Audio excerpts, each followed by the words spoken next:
Las fluctuaciones recientes no son causadas por el sistema, sino por la escala que han alcanzado las actividades económicas modernas. Como olas en el océano, estas gigantescas inflaciones son causadas por la reacción en cadena de la inestabilidad inherente a cualquier cosa que crece demasiado, sea la masa de un átomo pesado, una construcción, un mercado o un estado.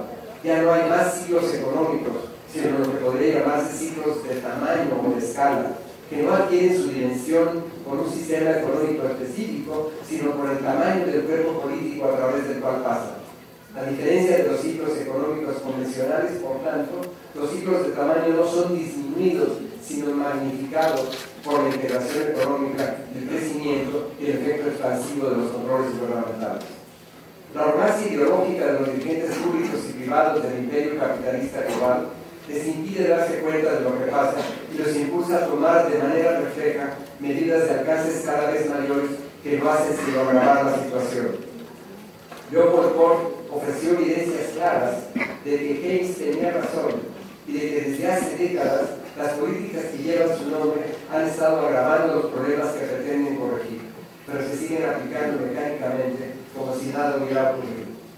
Si el problema que enfrentamos es cosa de tamaño, no de ciclo económico, en vez de intentar un aumento de los controles gubernamentales para que igualen la escala de la nueva clase de fluctuaciones económicas, lo que se necesita es reducir el tamaño del cuerpo político que desproporciona su escala devastadora, hasta que vuelva a igualarse con el talento limitado de que disponen los mortales ordinarios que integran todos los gobiernos hasta los más majestuosos.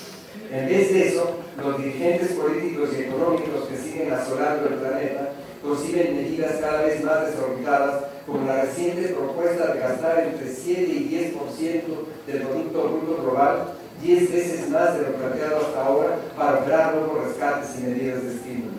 Si bien de ese modo seguirán precipitando la liquidación del capitalismo, podrán al mismo tiempo profundizar el terrorismo de Estado que han estado preparando con diversos pretextos. A pesar de su ceguera fundamental, los dirigentes políticos y económicos parecen haberse dado cuenta que en el fondo de la crisis actual estamos nosotros, los insumisos, los insubordinados, los rebeldes, los que hemos estado resistiendo a la violencia neoliberal y creando nuestros espacios autónomos de nuevas relaciones sociales. Por eso, con la creciente represión, acumulan dispositivos de control, desmantelan los márgenes de libertad creados por 200 años de lucha por los derechos civiles y levantan muros físicos y policíacos de protección. Podríamos estar en la antesala de una forma enloquecida de autoritarismo, peor que los fascismos del siglo pasado, en un régimen que la imaginación distópica de Orwell nos anticipó. Quizás Gaza es solamente un ensayo, no sería una excepción, sino podría tratar de definir una regla. Debemos estar conscientes de que solo dando causa eficaz a la rabia acumulada, que se extiende ya por el descontento profuso, confuso y difuso que dejó el neoliberalismo, podremos impedir esa evolución catastrófica. Ante todo, como recomendaba Koch, en vez de centralización y unificación, tengamos localización económica. Una localización a cargo de nosotros, de la gente, no de las corporaciones o de los burócratas. Es preciso desmantelar burocracias ineficientes y corruptas, cada vez más incapaces de reaccionar de la forma que se requiere, pero no para privatizar las funciones del Estado, como hicieron los neoliberales, sino para socializarlas, dejarlas en manos de la gente, devolviendo a los cuerpos políticos una escala adecuada. Es esto, por cierto, lo que parece buscar actualmente en muchos movimientos populares en México y en el mundo, que se resisten a rendir sus experiencias de autogobierno real a una democracia manipulada por partidos y medios que en parte alguna ha sido capaz de cumplir lo que ofrecen sus regresiones. Democracia no significa poner el poder en algún lugar distinto a aquel en que la gente está. La democracia radical que así construimos solo podrá consolidarse plenamente cuando genere una nueva constitución formal y real. La transición es solamente un proceso de reconstrucción de espacios políticos en que la gente ejerce libremente su poder y articula sus iniciativas al tiempo que desgarra la mitología política dominante. En el curso de esa transformación van surgiendo de las propias organizaciones populares las personas y las iniciativas que restablecen la autoconfianza y se empiezan a emplear procedimientos de regulación que reconocen la legitimidad del conflicto de intereses asignan valor apropiado al precedente y son formulados por personas ordinarias reconocidas por las comunidades como sus representantes. Y todo esto, siento la necesidad de decirlo, puede ser un relato ilusorio si no conseguimos transformar nuestra digna rabia en el impulso sereno y esperanzado que nos conduzca al levantamiento pacífico y democrático que andamos fraguando desde que los zapatistas lanzaron la otra campaña. Hace un tiempo me parecía que una imagen recogía bien lo que estaba pasando. El gran barco que viaja a la humanidad entera atraviesa por una agresiva tormenta, la tormenta perfecta, se decía ayer. En el cuarto de máquinas se han unido todos los dirigentes políticos, científicos, financieros, intelectuales, activistas.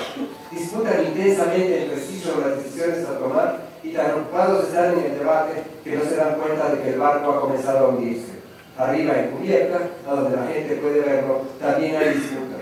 No aparece el timón, quienes creen que todavía existe luchan entre sí para apoderarse de él. Otros lo andan buscando, convencidos de que va a andar por allí. Algunos desesperados se lanzan al agua y empiezan a ahogarse.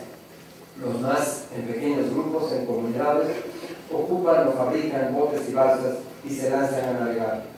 Poco después descubren que se encuentran en medio de un archipiélago que a sus playas se dirigen para convertir cada isla en barco que les permite ya encontrar a otros. No me funciona ya esta imagen. Refleja bien lo que está ocurriendo, pero no lo que hace falta hacer. Es cierto que ya no hay capitán ni timón y que el barco se hunde. Es cierto que algunos, empecinados en su individualismo, se lanzan a aventuras insensatas en que se ahogan. Y es cierto que muchos grupos están inventando mundos autónomos en sus propios espacios locales, que ahí se dedican a crear relaciones sociales más allá del capital y en abierta resistencia al sistema político dominante, y que se entrelazan cada vez más en amplias coaliciones con otros como ellos. Pero el horno no está para hoyos. Esas iniciativas en pequeña escala son claro anticipo de la sociedad por venir, pero tienen que realizarse a contrapelo de un sistema agresivo y hostil que los acosa continuamente y les causa grave desgaste. John Berger señaló no hace mucho que si se viera forzado a usar una sola palabra para describir la situación actual, recurriría a la imagen de la prisión. En eso estamos, aprisionados. Bajo esas condiciones, no podemos esperar que el florecimiento autónomo de iniciativas aisladas baste para generar nuestra emancipación e impedir el desastre que se prepara desde arriba. La capacidad de destrucción y opresión de que aún disponen los poderes constituidos sigue siendo muy grande. Ha llegado la hora. Es cierto que pelear es abominable, pero no debe causar tristeza entregarnos a la militancia que hoy se requiere. Al conectar nuestros deseos con la realidad, enriqueciendo nuestras rabias en la acción, en vez de retirar las formas de la representación teórica o política, les daremos cabal fuerza revolucionaria. De eso se trata hoy. Me gustaría pensar que ese es el tema común de nuestro festival. Gracias.